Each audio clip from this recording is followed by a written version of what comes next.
Okay, we're gonna do it slightly different than planned. But hi there, I'm Harmen.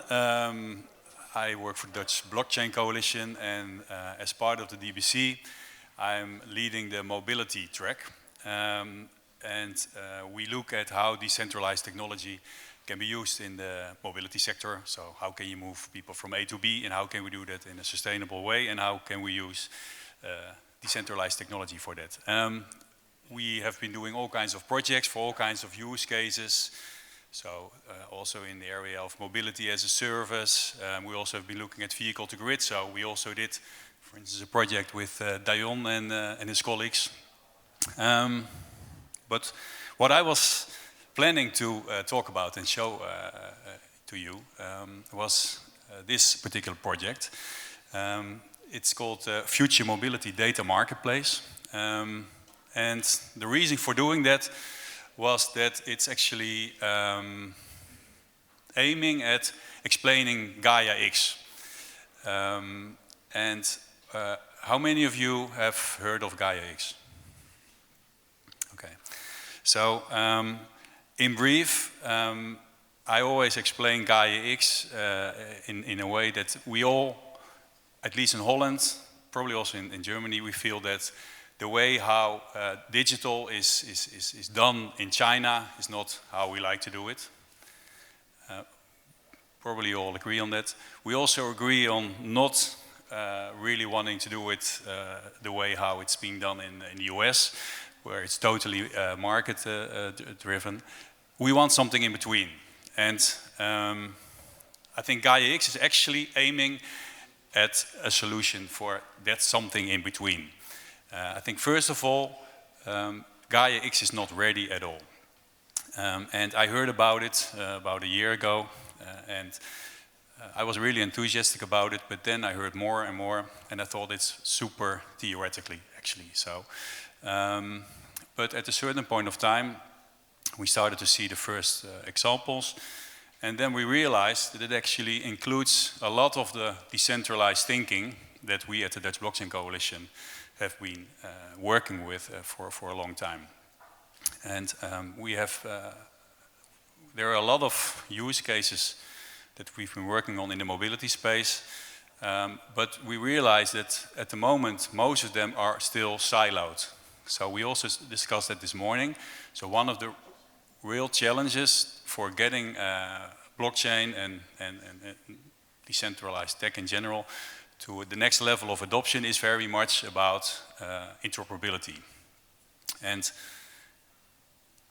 Gaia X is one of those initiatives that I really think probably all of us should really look at, because I think it's a real opportunity to bring this whole industry to a next level. And with this project, we were actually aiming at looking at the current state of Gaia X, explaining it to ourselves also, and to some of the other stakeholders that were involved. And I was actually planning to show it in a couple of different parts of the solution, but it's not really going to work out with the current setup. But I'll just explain it without showing it all. So we worked together with the Dutch Ministry of Infrastructure and Water Management, and TNO and ESRI, which is one of the largest geodata companies. And we kept it really simple. So we initially focused on data from the ministry. They are one of the largest open data providers in Holland, or the largest, but they have way more data which is restricted. And some of the data is, for instance, about the camera data of the highways.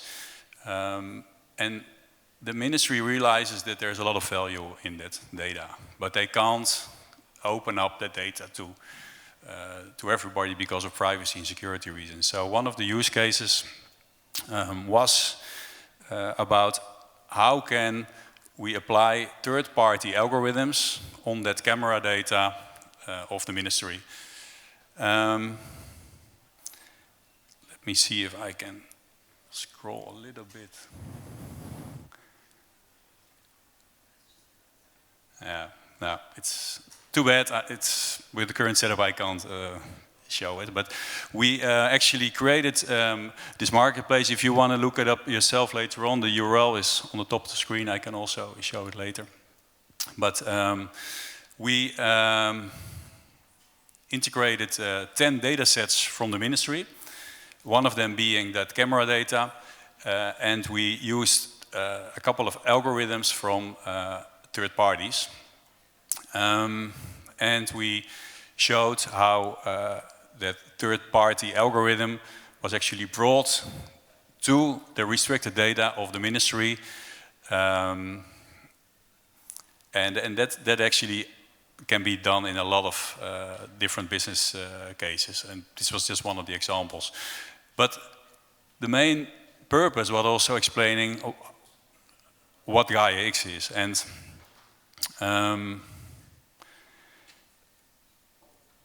one of the concepts of Gaia X is that it actually is federating data between different catalogs and data spaces. Most companies are part of a lot of different ecosystems. And for instance, Rijkswaterstaat, they're part of a lot of different ecosystems. Same like smaller companies, bigger companies. And the idea of Gaia X is that each of these organizations do a one-time onboarding to Gaia X. And then you can also use that base onboarding for any other Gaia X compliant ecosystem. So, for instance, small companies in the south of Holland, they also are part of the automotive ecosystem in Germany. And one of the large Gaia X projects, for instance, is Katina X, which is all German, but that also is very relevant for Dutch ecosystems.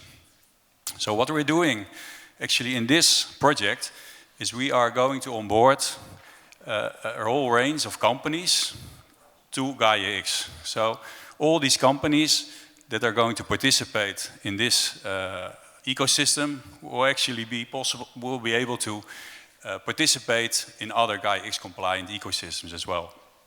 So that allows them to become familiar with all the tooling that Gaia X is providing to them. So for instance, wallets for organizations, wallets for employees, persons, but for instance also the wallets for things.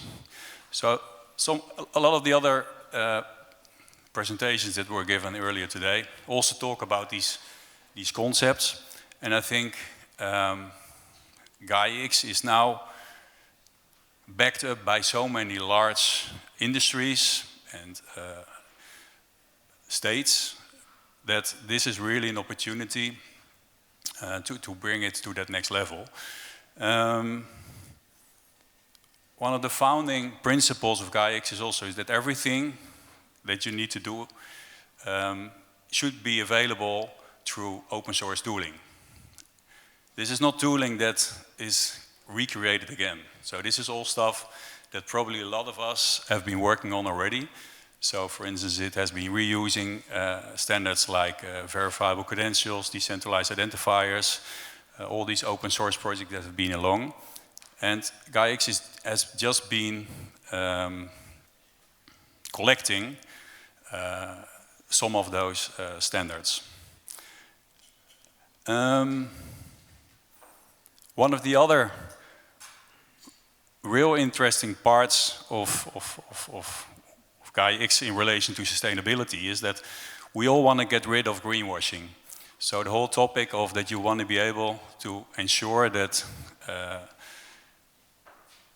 a particular claim is actually coming from an organization that you trust is something that in the blockchain space we have been talking about for a long time. In the Gaia X space, they are calling this labels. but this is actually a complete adoption of the terminology and things that we've been doing in the blockchain space for a long time.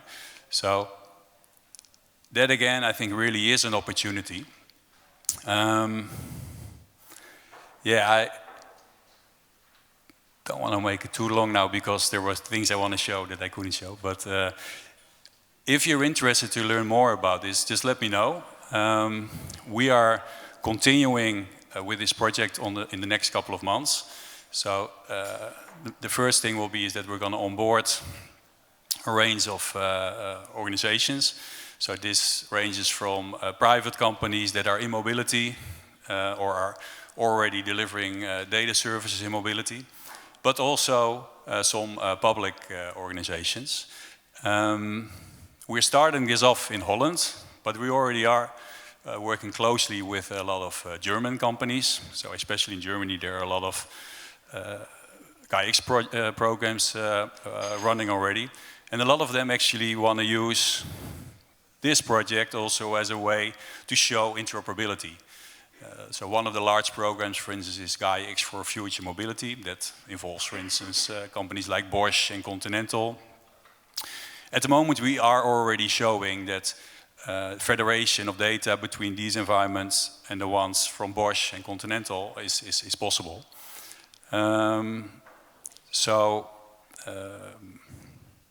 Yeah, if you want to know more about that, we are happy to tell more about that.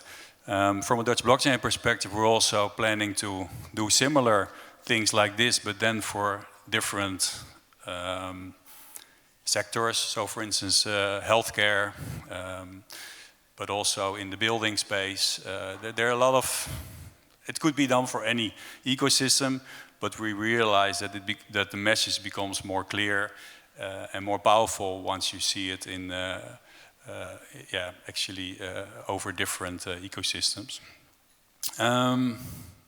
Yeah, so that's it for now. Are there any questions on it?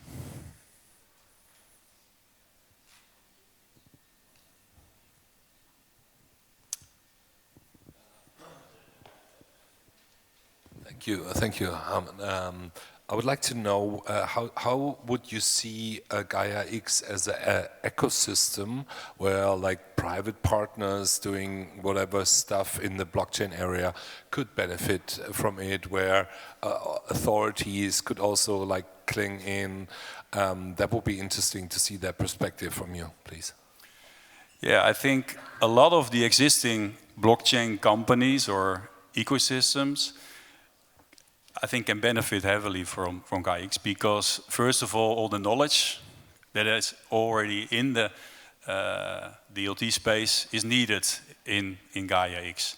So if you are a services company, then there is a lot of work in the upcoming months and years to help out all those companies that are not yet aware of let's say, decentralization.